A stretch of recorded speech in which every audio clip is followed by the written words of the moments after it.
tam tady vlastně jedna cesta, celý to je teďka nějaký brutálně zarostly. Toto je kasawa. Kasawa neboli juka.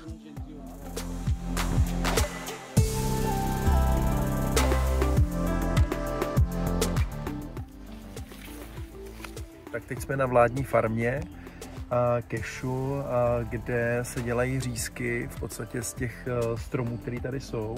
Je tady 15 různých vlastně odrůd a vlastně ty stromy jsou tady z roku 1991. Takže když se pak tady...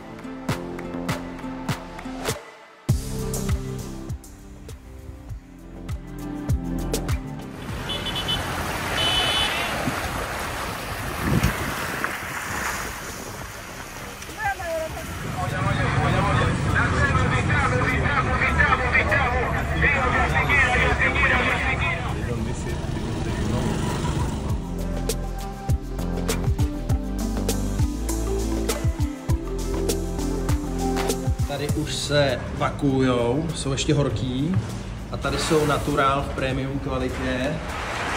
Krásná práce.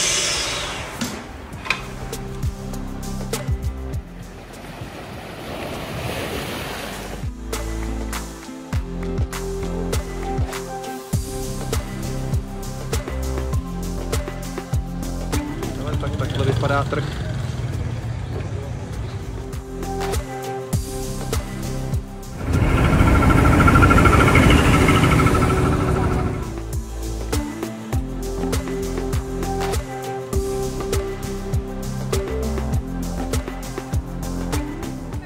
Tak letíme domů, no. Po 2 týdnech téměř. Samozřejmě těšíme se do Česka, ale tohle všechno zažijeme příště s vámi. Tak se mějte a za pár hodin na viděnou.